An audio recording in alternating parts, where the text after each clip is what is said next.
கடந்த ஜூன் மாதம் மேற்கொள்ளப்பட்ட இடைக்கால போர் நிறுத்த ஒப்பந்தம் முறிவடைந்ததை தொடர்ந்து ஈரான் மீதான தனது இராணுவ நடவடிக்கைகளை அமெரிக்கா தீவிரப்படுத்தியுள்ளது. ஈரானிய துறைமுகங்கள் மற்றும் கரையோர பகுதிகளை மையமாக கொண்டு அமெரிக்காவின் கடற்படை முடக்கத்தை மீண்டும் அமுல்படுத்துவதாக அமெரிக்க மத்திய கட்டளை மையம் அறிவித்துள்ளது.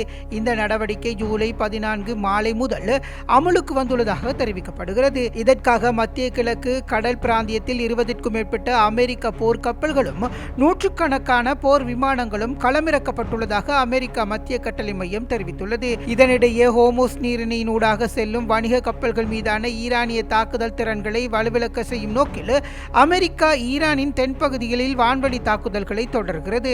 அமெரிக்காவின் தாக்குதல்கள் காரணமாக ஈரானின் தெற்கு துறைமுக நகரங்களான பண்டார் அப்பாஸ், ஷிரிக் மற்றும் கெம்சா ஆகிய தீவு பகுதிகளில் பலத்த வெடிப்பு சத்தங்கள் கேட்டதாக ஈரானிய ஊடகங்கள் செய்தி வெளியிட்டுள்ளன. முன்னதாக அமெரிக்காவின் நடவடிக்கைக்கு பதிலடியாக குவைத் மற்றும் பஹ்ரைனில் உள்ள அமெரிக்கா இராணுவ தளங்கள் மீதான தாக்குதல்களை மேற்கொண்டுள்ளது. அமெரிக்காவின் இத்தகைய விரோத போக்கு தொடர்பானால் இந்த பகுதியிலிருந்து ஒரு துளி எண்ணெய் அல்லது எரிவாயு கூட ஏற்றுமதி செய்யப்படாது என்று ஈரானின் இஸ்லாமிய புரட்சிகர காவல்படை கடுமையாக எச்சரித்துள்ளது. ஹோர்முஸ் நீரிணையில் வணிக கப்பல்களுக்கான பாதுகாப்பை உறுதிப்படுத்துவதாக தெரிவித்துள்ள அமெரிக்கா, ஈரானை தவிர மற்ற அனைத்து நாடுகளின் கப்பல்களுக்கும் இந்த நீரிணை திறந்திருக்கும் என்றும் உறுதியாக தெரிவித்துள்ளது. முன்னதாக கப்பல்களிடமிருந்து 20% வரி வசூலிக்க திட்டம் முன்வைத்த அவர் தற்போது அதற்கு பதிலாக வளைகுடா நாடுகளுடன் புதிய வர்த்தக ஒப்பந்தங்களை மேற்கொள்ளவிருப்பதாக குறிப்பிட்டுள்ளார். இந்த மோதல்கள் காரணமாக உலக சந்தையின் மசகு எண்ணெயின் விலை மீண்டும் ஏற்ற இறக்கம் ஏற்பட்டுள்ளமை குறிப்பிடத்தக்கது. இதேவேளை பிராந்தியம் முழுவதிலும் பொதுமக்கள் மீது ஈரான் திட்டமிட்டு தாக்குதல்களை நடத்துவதாக அமெரிக்காவின் மத்திய கட்டளை மையம் குற்றம் சாட்டியுள்ளது.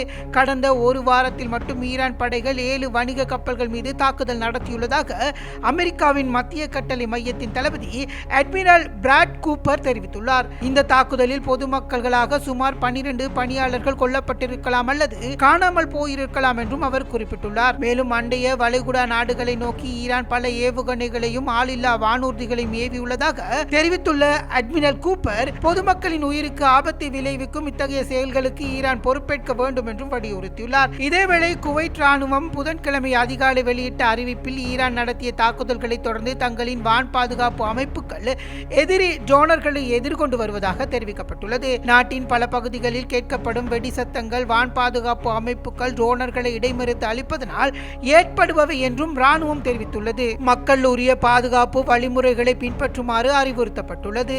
ஈரான் நடத்திய தாக்குதலில் பாதிக்கப்பட்ட ஒரு இடத்தில் ஏற்பட்ட தீயை தீயணைப்பு வீரர்கள் கட்டுக்குள் கொண்டு வந்துள்ளதாக குவைட் அதிகாரிகள் தெரிவித்துள்ளனர். எனினும் அந்த இடத்தில் விவரங்களையோ அல்லது அதன் தலைமையையோ அதிகாரிகள் வெளியிடவில்லை.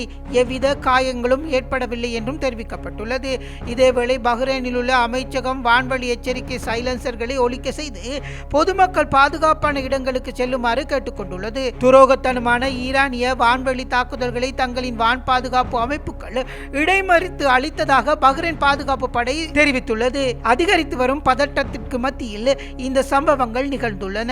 அமெரிக்க படைகள் ஈரானை தாக்கியதற்கும் அதற்கு பதிலடியாக பிராந்தியத்தில் உள்ள அமெரிக்க ராணுவ தளங்கள் மீதான தாக்குதல் நடத்துவதற்கும் இடையே இந்த மோதல் தீவிரமடைந்துள்ளது. இதனால் மத்திய கிழக்கில் உள்ள பல நாடுகளின் மீது ஈரான் தொடர்ச்சியாக ஏவுகணை குண்டு தாக்குதல்களை நடத்தி வருகிறது. இதேவேளை ரஷ்யா தனது மிக பாதுகாப்பான Tu-214PU எனப்படும் டூம்ஸ்டோ விமானத்தை ஈரானுக்கு அனுப்பியுள்ளதாக தெரிவிக்கப்படுகிறது.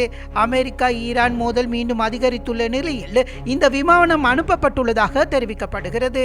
Tu-214PU கடுமையான அச்சுறுத்தல்களுக்கு செயற்படக்கூடிய வகையில் வடிவமைக்கப்பட்டுள்ளதாகவும் பாதுகாப்பு தொடர்பு மற்றும் கமாண்ட் கண்ட்ரோல் அமைப்புகள் கூடிய வானில் பறக்கக்கூடிய கட்டளை மையமாகும். இதனிடையே அமெரிக்காவின் தீவிர தாக்குதல்களுக்கு உள்ளாகி இருக்கும் ஈரானுக்கு ரஷ்யா தனது செயற்கைக்கோள் படங்கள் மற்றும் உளவு தகவல்களை பகிர்ந்து கொள்வதற்கும் உயர்மட்ட ராணுவ ஆலோசனைகள் நடத்துவதற்கும் இந்த விமானம் உதவியாக இருக்கும் என பாதுகாப்பு ஆய்வாளர்கள் கருதுகின்றனர். ஈரான் மீதான தாக்குதலில் தங்களது முழு ஆதரவும் ஈரானுக்கு உண்டு என்பதனை ரஷ்யா இதன் மூலம் வெளிப்படுத்தியுள்ளது.